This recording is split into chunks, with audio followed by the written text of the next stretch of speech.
Ya, bertemu kembali. Jadi sebentar tadi kita sudah masuk di dalam Markus, Markus yang ke-16 ataupun pasal yang ke-16 ayat yang ke-16. Siapa yang percaya dan dibaptis akan diselamatkan, tapi siapa yang tidak percaya akan dihukum. Nah, jadi ada harganya, ada harga yang harus dibayar oleh orang yang percaya dan yang tidak percaya. Harga yang diterima ataupun hadiah yang diterima oleh orang yang percaya adalah diselamatkan. Tetapi yang tidak percaya akan dihukum. Dan ini juga kita pernah bincangkan dalam pertemuan yang lain bahwa bagaimana mereka percaya kalau tidak ada orang yang memberitakan. Ya, dan kita tahu bahwa kalau mereka tidak percaya, sudah pasti mereka di bawah hukuman.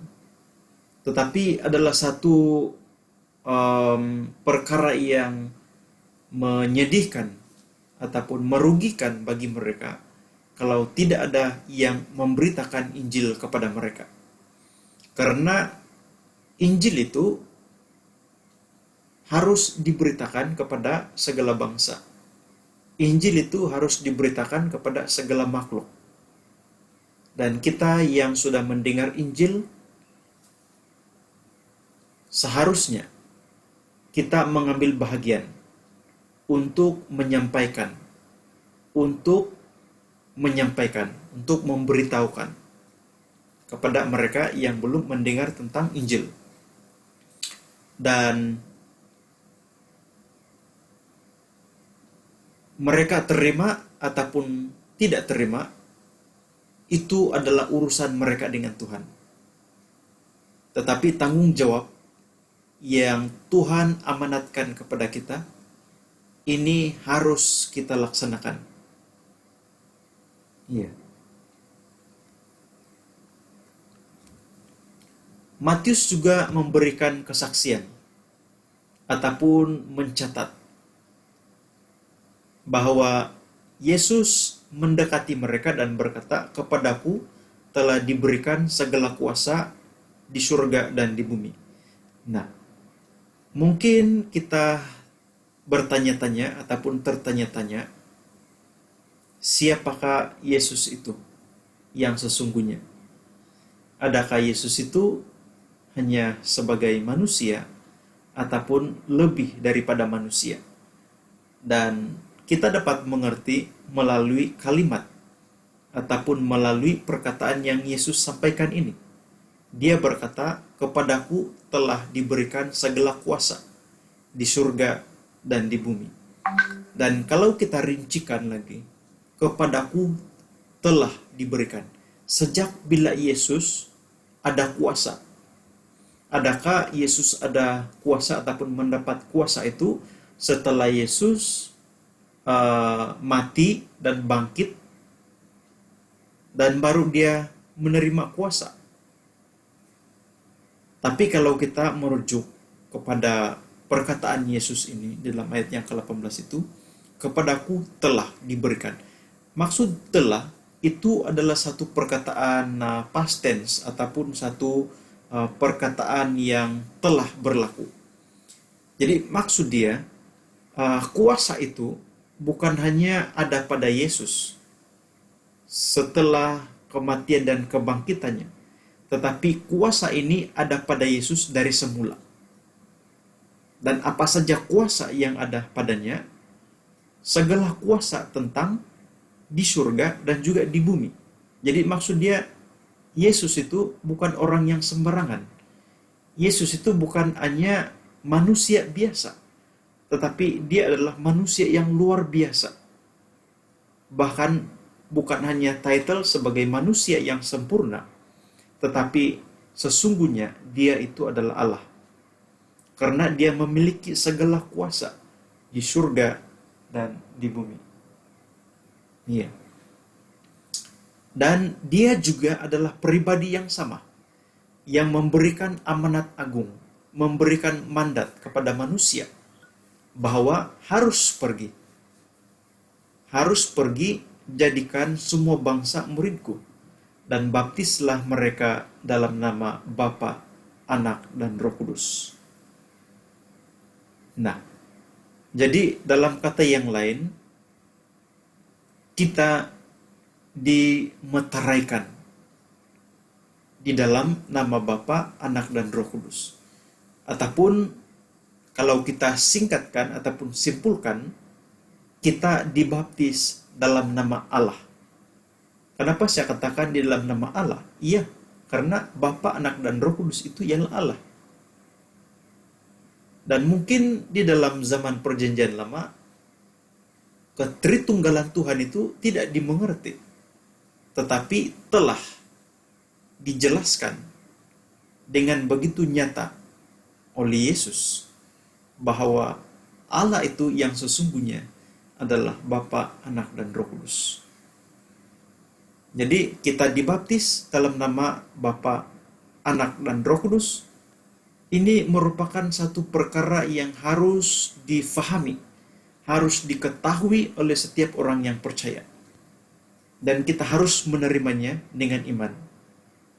Kita juga harus mengetahuinya dengan jelas, bahwa sesungguhnya Allah kita itu adalah Bapa, Anak, dan Roh Kudus.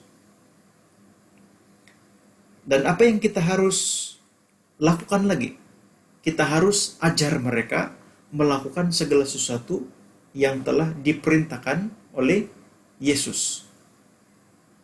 Nah, jadi maksudnya, kalau kita sudah menginjil ataupun memenangkan jiwa bagi Kristus, jangan kita berhenti sampai kepada mereka menjadi Kristen saja. Kita harus follow up, kita harus susuli dengan pemuridan ataupun dengan mengajar mereka.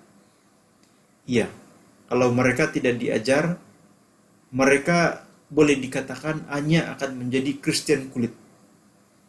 Mungkin akan menjadi Kristen tahunan, ataupun paling kurang sekali Kristen bulanan, yang hanya mungkin datang di gereja waktu dibaptis ataupun waktu mereka kawin, tetapi selepas itu mereka tidak muncul-muncul lagi.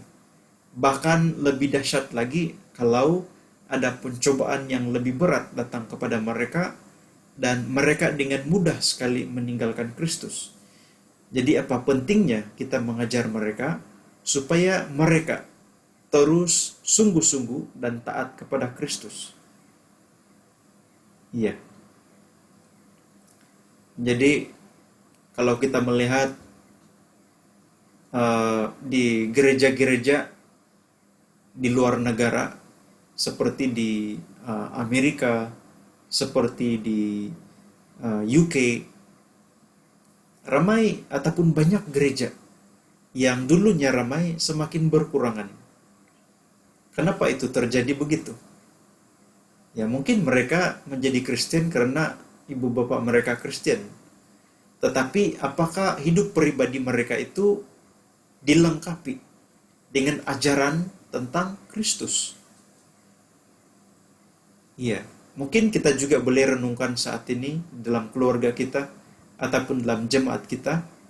Apakah jemaat kita, apakah keluarga kita sudah dilengkapi dengan ajaran yang telah diperintahkan oleh Yesus?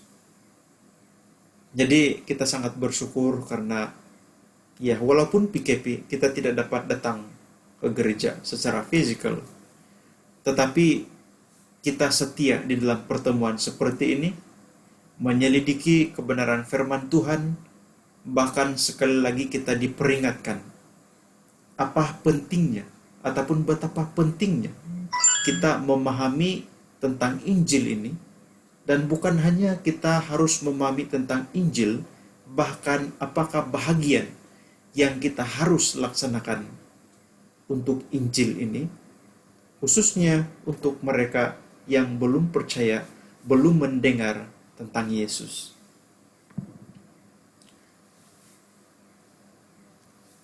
Catatan Yohanes di dalam pasal yang ke-21 ayat yang ke-17, kata Yesus kepadanya untuk ketiga kalinya, "Simon, anak Yohanes, apakah engkau mengasihi aku?" Maka sedih hati Petrus karena Yesus berkata untuk ketiga kalinya, "Apakah engkau mengasihi aku?" Dan ia berkata kepadanya, "Tuhan, engkau tahu segala sesuatu, engkau tahu bahwa aku mengasihi engkau." Kata Yesus kepadanya, "Gembalakanlah domba-dombaku." Ya, Yesus mendekati Simon Petrus. "Adakah engkau mengasihi aku?" Dan harga mengasihi Yesus itu ialah menggembalakan domba-domba Yesus. Menggembalakan domba-dombanya. Bahkan saat itu Petrus ataupun Simon Petrus ditanya oleh Yesus sebanyak 3 kali bahwa apakah Simon Petrus mengasihi Yesus. Dan harga mengasihi Yesus itu ialah kita harus ataupun dia harus menggembalakan domba-domba. Dalam kata yang lain, harus menyampaikan berita baik itu kepada segala bangsa. Menyampaikan berita baik itu kepada segala makhluk. Dan bukan hanya menyampaikan berita baik itu, bahkan setia untuk mengajarkan kepada segala bangsa, kepada segala makhluk. Saat ini, apakah kita sungguh-sungguh mengasihi Yesus? Kalau kira-kira saat ini kita ditanya oleh Yesus sebanyak 3 kali, mungkin kita juga mengalami situasi yang sama seperti Petrus, di mana dia berasa sedih karena Yesus bertanya kepada dia sebanyak 3 kali, seakan-akan Petrus pada saat itu hanya omong kosong ataupun hanya bercakap dari mulutnya saja bahwa dia mengasihi Yesus dan tidak dengan perbuatan. Saat ini adakah kita mengasihi Yesus dengan perkataan mulut kita saja? Ataupun adakah apa-apa tindakan ataupun ada apa-apa bahagian yang telah kita melibatkan diri ataupun kita telah meresponi? Dan mengasihi Yesus itu ialah menggembalakan domba-domba Yesus. Nah, saat ini mungkin kita beranggapan bahwa saya bukan majelis gereja, saya bukan pastor, saya bukan gembala, saya bukan penatua, saya bukan deacon. Jadi saya tidak ada keterlibatan dalam menggembalakan domba-domba. Ya, mungkin kita terperangkap dengan satu pertanyaan untuk peranan kita di dalam gereja. Tetapi sebenarnya kita tidak terlepas dari peranan menggembalakan domba-domba. Buktinya, kita saat ini diam di dalam sebuah institusi kekeluargaan. Dan di dalam keluarga itu kita ada suami, kita ada istri, kita ada anak-anak, kita ada ibu bapak, kita ada adik-beradik. Apakah keterlibatan kita di dalam menggembalakan mereka? Karena itu juga satu pembuktian bahwa kita mengasihi Yesus. Dan oleh karena kita mengasihi Yesus, kita harus saling menggembalakan antara satu dengan yang lain. Dan terlebih khusus, kalau kita sebagai sebuah keluarga, apakah peranan penggembalaan itu sudah kita mainkan peranan di dalam keluarga kita? Ya, kalau kita melihat saat ini, ada ramai gembala yang menjadi gembala kepada jemaat. tetapi tidak kurangnya anak-anak mereka itu tidak lagi percaya kepada Kristus.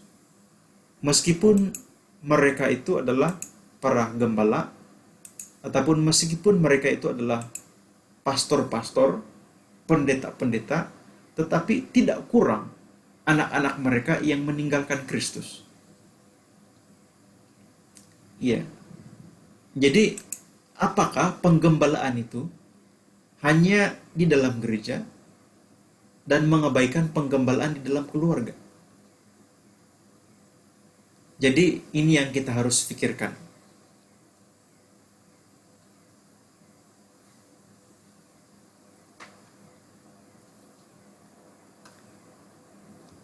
Akhirnya, kita sudah pada slide yang terakhir. Semoga kita diberkati dengan firman Tuhan ini, dan semoga Tuhan terus memberikan kekuatan kepada kita untuk melakukan firman-Nya. Jadi, sangat bersyukur kalau ada apa-apa perkara yang tidak jelas di dalam renungan firman Tuhan sebentar tadi, kita boleh berkongsi di dalam sesi yang seterusnya selepas ini. Dan untuk perkongsian firman Tuhan sampai di sini saja. Mari kita berdoa. Bapa di surga, terima kasih Tuhan, kami sudah diberkati oleh firman Tuhan. Satu firman yang begitu indah sekali, mendidik kami, membentuk kami. Dan terlebih khusus pada malam ini, kami belajar tentang apa itu Injil. Apa respon kami terhadap Injil? Apakah bahagian yang kami harus mainkan peranan sebagai pemimpin gereja, ataupun sebagai ibu bapa, ataupun sebagai keluarga, agar berita baik itu dapat disampaikan, bahkan bukan hanya dapat disampaikan, terlebih indah, terlebih penting lagi ialah tentang keselamatan, tentang pemulihan, tentang berkat Tuhan yang luar biasa di dalam meresponi Injil, meresponi satu berita baik yang sudah dilakukan oleh Allah melalui Yesus Kristus, Sang Juru Selamat manusia. Terima kasih Tuhan, berikan kami kekuatan agar di dalam kami menghayati firman Tuhan yang hidup ini, bukan hanya kami mengerti, tetapi Tuhan berikan kami kekuatan untuk melakukan di dalam kehidupan kami. Terima kasih Tuhan, kami bersyukur di dalam nama Tuhan Yesus. Amin. Jadi kita serahkan kembali masa dan tempat ini kepada MC kita, Ibu Ros.